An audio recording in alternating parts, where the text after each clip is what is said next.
আরে ভাই সাহেব, এটা আমি কোথায় চলে এসেছি! শুধু ভিউটা দেখো, অসাধারণ লাগছে। ছোট ছোট মাটির হাঁড়িতে কত সুন্দর ডিজাইনটা করেছে, তুমি না দেখলে বিশ্বাসই করবে না। আর এখানে দেখো ঝর্ণার জল কিভাবে পড়ছে। এটা আমি কোন স্টেশনে চলে এসেছি!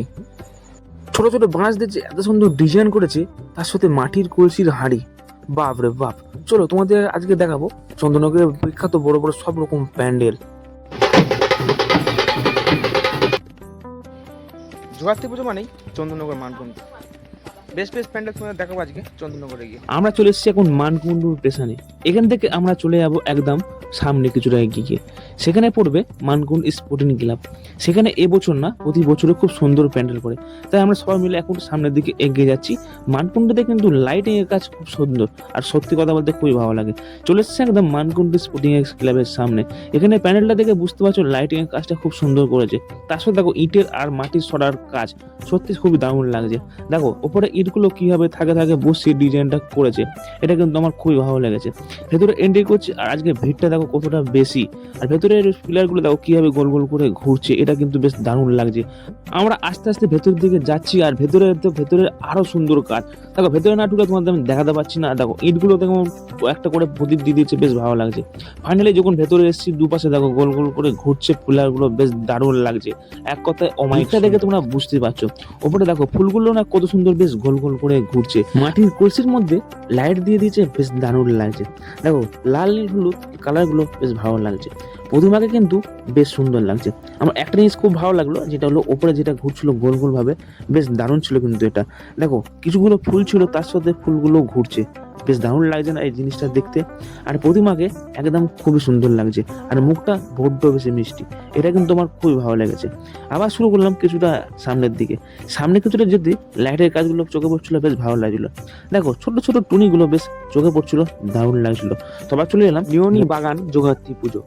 দেখো এবারে প্যান্ডেলটা করেছে কাঁচ আর কাপড়ের কাজ, শুধু চারপাশটা শুধু কাঁচের ডিজাইন, বেশ দারুণ লাগছে জায়গাটা কিন্তু। আর দেখো যতটা সামনে এগিয়ে যাচ্ছে না, ভেতরটা মনে হচ্ছে আরো সুন্দর। আর কাঁচের ডিজাইন গুলো কত রকম করেছে, তোমাদের না দেখলে বিশ্বাস করবে না। দেখো পুরো কিন্তু কাঁচের আর কাপড়ের কাজ, আর প্যান্ডেলটা করেছে অমায়িক সুন্দর। দেখো বেশ ভালো লাগছে, কিন্তু দুর্দান্ত সুন্দর লাগছে।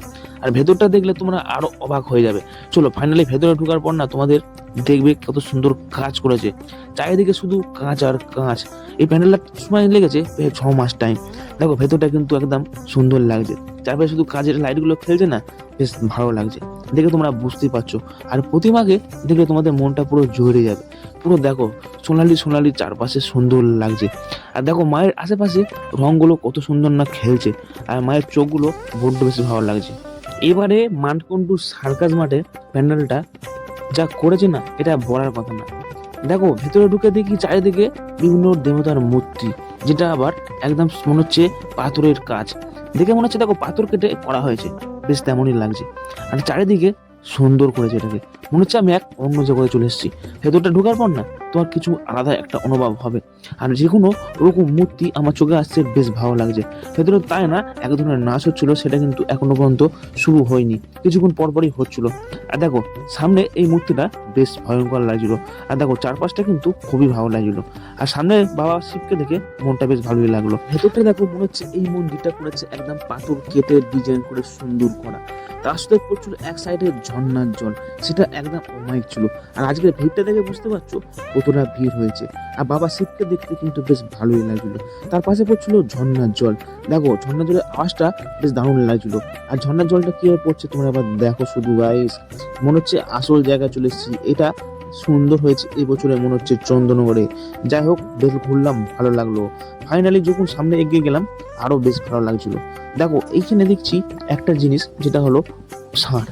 এই ষাঁড়টা কিন্তু মনে হচ্ছে পাথর কেটে ডিজাইন করা, শুধু শিব ঠাকুর চারপাশটা বেশ ভালো লাগছিল। এবার চলে যাচ্ছে একদম প্রতিমায়ের সামনে, আর মাকে কিন্তু এখানে খুব সুন্দরভাবে সাজানো গোছানো হয়েছে।